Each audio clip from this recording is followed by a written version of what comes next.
আজকে একদিকে আরজিকর, একদিকে দুর্গাপুর, প্রতিদিন মহিলাদের উপর আক্রমণ, অত্যাচার, কোনো বিচার নেই, কোনো চার্জশিট নেই। সেখানে 1500 টাকার লক্ষ্মীর ভান্ডার দিয়ে মহিলাদের সশক্তিকরণের কথা উনি বলছেন। উনি নীতি আদর্শের কথা বলে গেছেন, কিন্তু যে দলকে সবসময় নীতি আদর্শের কথা বলে উনি ছোট করেছেন, সেই দলেই আজকে উনি যোগ দিতে যাচ্ছেন একটি টিকিট পাওয়ার জন্য। আজকে যে সিপিএম এত বড় বড় কথা বলে, যে প্রতিকুর রহমান নীতি আদর্শের কথা তার সোশ্যাল মিডিয়া হ্যান্ডেল থেকে সবসময় বলে এসছেন, সেই নীতি আদর্শকে কম্প্রোমাইজ করে আজ যদি তিনি তৃণমূল জয়েন করেন, তাহলে বোঝা গেল যে সেই নীতি আদর্শের কথা যেটা বলে এসেছিলেন তার কোনো ভ্যালু নেই, তার সাথে কম্প্রোমাইজ করলেন। এবং সিপিএম তো বরাবরই কম্প্রোমাইজ করেছেন।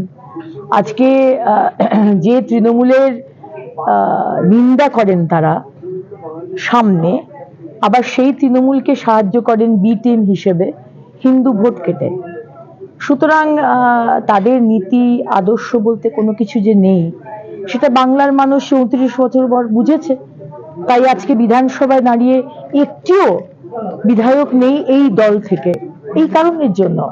কারণ তাদের নীতি আদর্শ হচ্ছে সাময়িক, যেমন যে পজিশন সেই মতো, জলের মতো ওই গ্লাসে যেরকম ধারণ করে জল, তাদের সেরকমই। প্রতিকুর রহমানও সেটা বলেছেন, যেটা বলে এসছেন সেটা এখন নীতি আদর্শ কমপ্লিটলি কম্প্রোমাইজ। প্রতিকুরের মূলত ক্ষোভ হচ্ছে মোহাম্মদ সেলিমের এগেন্স্ট, এবং সেলিমকে এই প্রশ্ন করায় তিনি সংবাদ মাধ্যমের উদ্দেশ্যে কলার খোসা দেখাচ্ছেন, এত উদ্ধত।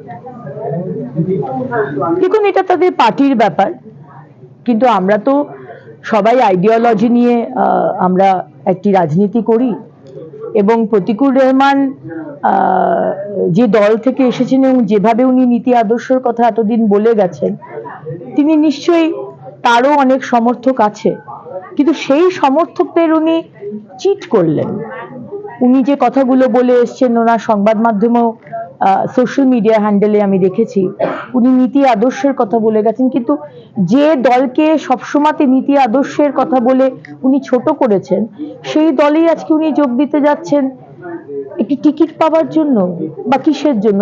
যারা যে চোরের দলের কথা বলেছেন, আজকে হতে পারে তার মোহাম্মদ সেলিমের সাথে হয়তো বনছে না, বা অন্য কোনো কারণ হতে পারে, তাই বলে নীতি আদর্শ বা দলের সাথে গদ্দারি করা, আমি জানি না। আমি এই রাজনীতিতে শিখিনি কোনোদিন, যতটুকুনি জানি রাজনীতি, আমি এটার সাথে সহমত হতে পারি না।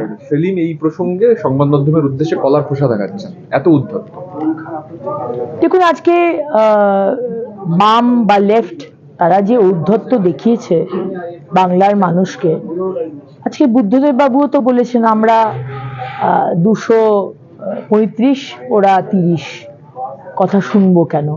তো ঔদ্ধত্য তো সেলিম বাবুর একদিনে হয়নি, দলটাই 34 বছর ধরে ঔদ্ধত্য দেখিয়েছে।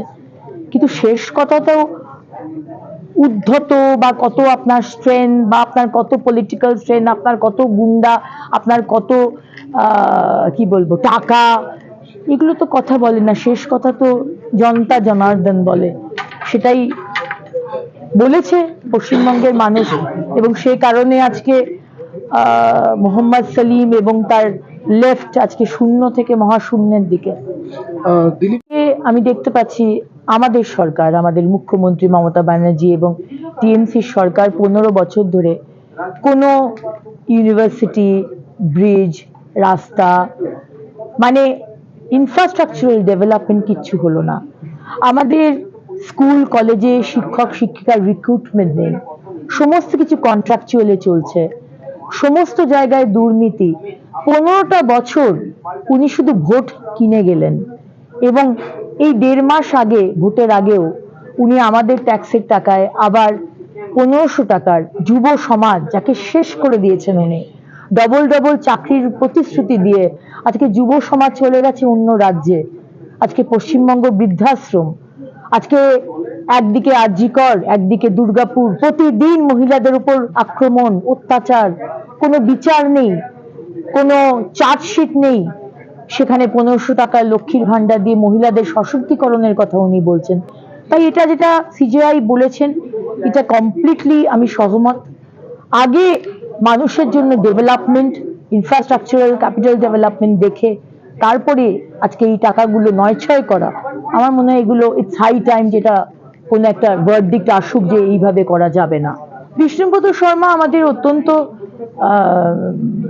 কাছের এবং সম্মানীয় বিধায়ক, এবং আজকে উনি যখন চলে গেলেন আমার স্পেশালি সত্যি মন খারাপ, কারণ উনি আমার যথেষ্ট কাছের বন্ধু ছিলেন, অনেক গল্প হতো। ওনার শরীরটাও কয়েক মাস ধরে খুবই খারাপ, কিন্তু আজকে যেভাবে উনি আইডিওলজির কম্প্রোমাইজ করলেন, যে কথাগুলো বিধানসভার ফ্লোরে দাঁড়িয়ে কার্শিয়ংয়ের মানুষের জন্য, পাহাড়ের মানুষের জন্য যে দাবি তুলেছিলেন তৃণমূলের কাছে, আজকে সেই তৃণমূলই আপনি জয়েন করলেন। কোথাও বোধহয় আপনার আইডিওলজি আপনার কাছে ইম্পর্টেন্ট নয়, এটাই প্রমাণ হয়ে গেল। আজকে যে দাবিগুলো আপনি রেখেছিলেন সেই দাবি কি আপনাকে তৃণমূল দেবার কথা বলেছে?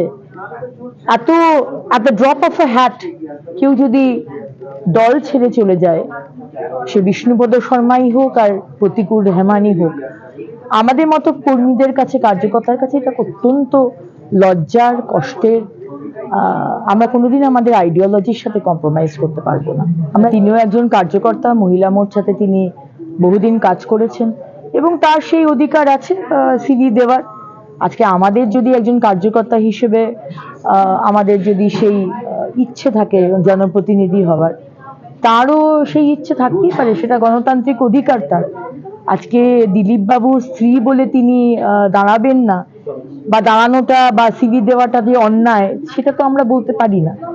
বাকি যে বিষয়টা উনি দেখা পাননি বা ওনার কি বিষয়, সেটা বিষয়ে আমার মনে হয় আমার কমেন্ট করা উচিত নয়। হ্যাঁ, এই যে ভাতা দেবেন অথচ ক্যাপিটাল ইনভেস্টমেন্ট, ইনফ্রাস্ট্রাকচারাল ডেভেলপমেন্ট হবে না, এইটা চলবে না। ভাতা দেবেন, অবশ্যই দেবেন, কিন্তু তার আগে ইউনিভার্সিটি বানান। বিভিন্ন ধর্মের যে রাজনীতি করেন, আজকে মুসলিম মেয়েদের জন্য ইউনিভার্সিটি নেই, আজকে শিখ আমাদের যে ল্যাঙ্গুয়েজ শিখরা পড়ে তার জন্য কোনো ইউনিভার্সিটি নেই, আজকে আমাদের আদিবাসী যারা তাদের জন্য ইউনিভার্সিটি নেই, স্কুল ৮,০০০-এর ওপর স্কুল বন্ধ হয়ে যাচ্ছে। বেসিক যে শিক্ষার ব্যাপারটা সেটা ভেঙে চুরমার করে দেওয়া হয়েছে। আপনি কিছু করবেন না, শুধু ১,৫০০ টাকার শুধু ভোট কিনবেন, সেটা সিজিআই মানা করেছে।